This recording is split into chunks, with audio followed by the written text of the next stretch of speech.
हरियाणा में पहली बार साहित्य महोत्सव का आयोजन होगा।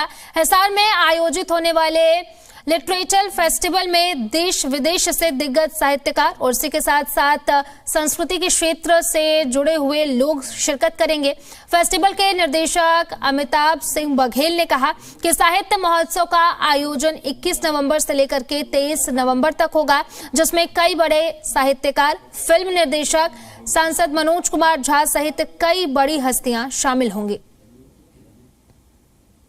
हरियाणा के लिए एक अच्छी खबर है। हरियाणा के हिसार में पहली बार एक साहित्य फेस्टिवल का आयोजन किया जा रहा है। हिसार के वीडीजेएस कैंपस में इसका आयोजन होगा और खास तौर पर इस वक्त हमारे साथ हैं फेस्टिवल के डायरेक्टर अमिताभ बघेल।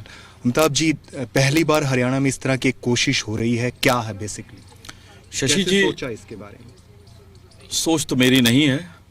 अगर मैं सोच के चोरी करूंगा तो मुझे कहीं जगह नहीं मिलेगी। मोहब्बत है साहित्य से। दीपिका जिंदल साहिबा ने इसको सोचा और मुझे आमंत्रित किया और उस आमंत्रण पर मैं यहाँ हाजिर हूँ। और मुझे ऐसा लगता है कि फेस्टिवल ऐसी जगह पे होना चाहिए जहाँ पर नहीं हो रहे हैं। हरियाणा की हम बात करते हैं तो हरियाणा के 2 शहर ऐसे हैं, गुड़गांव और चंडीगढ़, जिनमें बहुत सारे इस तरह के कार्यक्रम होते हैं, लेकिन हिसार जैसी जगह पर नहीं होते हैं। और ये हरियाणा है, असली हरियाणा ये है। और यहाँ पर ज़रूरी था, जैसे पानी आप वहीं निकालेंगे जहां पानी मौजूद नहीं है, इसलिए जरूरी था। सबसे बड़ा चैलेंज हमारे पास क्या था? अभी किसी ने पूछा कि किताबों में बच्चों की रुचि कम हो रही है। यहाँ पर एक भी ऐसा किताब का स्टोर हमको नहीं मिला जिनसे हम बात करके ये कह सकें कि आप 60 से 70 टाइटल्स लेकर के आओ। हमने स्कूल की किताबें बेचने वाले सप्लायर को बुलाया, उनको ट्रेन किया, उनको समझाया, उनको पब्लिशर से, उनको होलसेलर से कनेक्ट किया और वो अब किताबें लेकर के आके यहाँ पे स्टॉल लगा रहे हैं। और वो बगल में आप लॉन देखेंगे, चाहे तो अपना कैमरा आप पैन कर सकते हैं, वहाँ पर पूरे किताबों का एक स्टॉल लग रहा है।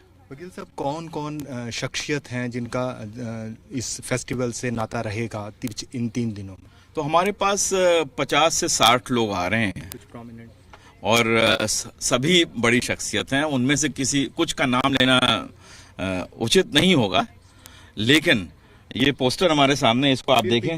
हाँ, तो पुष्पेश पंत साहब हैं जो विश्वविख्यात फूड हिस्टोरियन है, पब्लिक इंटेलेक्चुअल हैं, वो आ रहे हैं।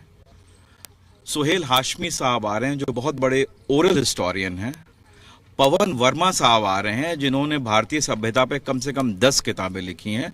मनोज कुमार झा आ रहे हैं जिनको अक्सर आप पार्लियामेंट में बहस करते हुए अपने विचार को रखते हुए देखते हैं। मिथोलॉजी के ऊपर, महाभारत के विषय पर हमारे पास कम से कम 2 ऑथर्स आ रहे हैं। सिनेमा के लोग आ रहे हैं, मुजफ्फर अली यहाँ मौजूद हैं, शिंजनी कुलकर्णी हैं, ग्रैमी अवार्ड मिले हुए विश्व मोहन भट्ट होंगे। इस तरह के तमाम रंगकर्मी और साहित्यकार हमारे बीच मौजूद होंगे। वकील साहब, जिस तरह आपने की हिसार में तो इस तरह की कोशिश रेयर ही होती है, लेकिन क्या आपका मानना ऐसा है कि आज के युवाओं को किताबों से, साहित्य से जोड़ना थोड़ा मुश्किल काम है और उसमें कहीं ना कहीं ये छोटी कोशिश रहेगी? मुझे ऐसा नहीं लगता कि काम मुश्किल है।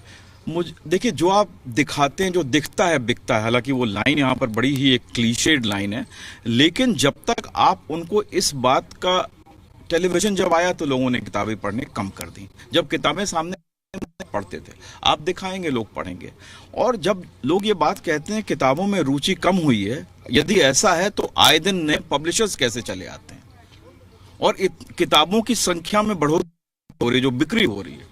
मतलब लोग पढ़ रहे हैं, उनको सही जगह और सही दिशा में एक ले जाने की कोशिश हम कर सकते हैं। वो एक जिंदल लिटरेचर फेस्टिवल उस दिशा में एक कदम है। तो आपने देखा कि हरियाणा के हिसार में 3 दिनों तक चलने वाले इस लिटरेचर फेस्टिवल में लगभग 50 से ज़्यादा जानी मानी शख्सियत हिस्सा लेगी और कोशिश ये है आयोजकों की इस लिटरेचर फेस्टिवल के माध्यम से हिसार है विश्व पटल पर, देश के पटल पर अपनी एक अलग पहचान बनाए। कैमरामैन राजेंद्र शर्मा के साथ मैं शशि नायर, जी मीडिया, हिसार।